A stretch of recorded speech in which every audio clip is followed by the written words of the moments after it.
ha bounty le iain efmach George steegtje 4 echtri hemisch forresten. Ver rukig aan een stjorneweg, agus a chai a chur gen navy a neuehol le pressgang. Ach, chunnig gymal lua gro cormanawn ga as a navy na roe giechelach, agus charoe edwi aan een johuichug ag yn tui cwyw. Agus morshin vai boord bate an bounty. Na da ha gerut a ha animal an een echtri. Ha jingulig jolig an aramach a bounty. Va fer van a chapchen William Bly, agus ha kolach gref fer oorzoch cruai van, agus chroe cruai gidoch na sjol van avistoch, ach kujoch na hoffigeren of a goperge. Agus a misk na hoffigeren sjol va fer Fletcher Christian, agus sjol na hachad a neuche a jerich an aramach. Een nawerting nog gelarichet, hanik een bosen voor een romi, van min am gattel nam hammock. Graai nam huusgli. Get up, Morrison. The boat's been taken by Mr. Christian.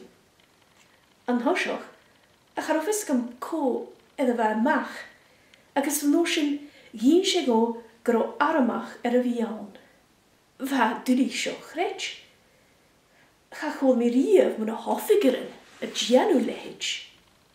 Rimi, geloze boeringo, soos gaan een dik, agus gunnig nie, groe 4, va Captain Bly, na hesu ed een dek, na lenje, a laven keeltje.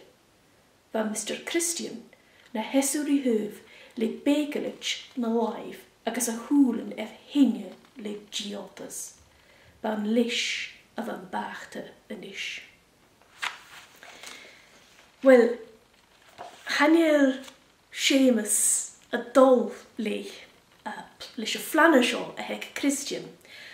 Ach ha na rebeltich a cur Bly agus na dune ha giles ga an een bachte big biedig agus gan el room geleor as an a hule dune nach a gieri visas as an armach agus mar sin femi Seamus Morrison valaf lish na rebeltich lish na mutineers ille agus haid a chilig go Tahiti. Haid a vian in Tahiti a fiaching ri breadfruits a groenjugug is it a genu op het science agus a sminnig gun gavig na breadfruits as an een jiffer atrichen agus gun feig jovia gaste. Smoshet had a chilig a Tahiti as an ocean had a dog ille tabua van de hele hulur de dogma ha tripletje nachke. Agus ha Christian a feich ging ik aanhaal nach hele hulur dunje buloch de heuvs nach hele tulige torch teichga. Smoshin had al rasche Tahiti agus a fakel de dunja nach gileska. Morrison de misk. Agus geta ha fis aking ule go de galav na rebelchich ille go Pitcairn Island ik aanhaal.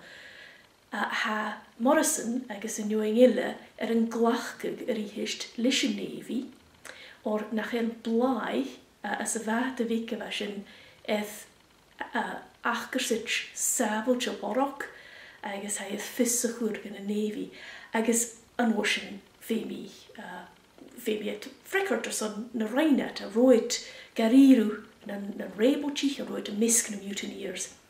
Agus va cúislog an ma dhéing. Gan imid al a dhéin si gaif dé hacher, sé 4 echtri hans doch ook wel kuts ac am jol her koju. Ach hun se gere skelig oorzich eentje nog gewoon. Wallinge, gemoor, ma hasje verson, roet echtriel, ach roet even skrivig an een dooi nachel, ietsjer tju nog tjurm nog durve leven gehaan ha, sé 4 jaar adventure story gehaan gaan.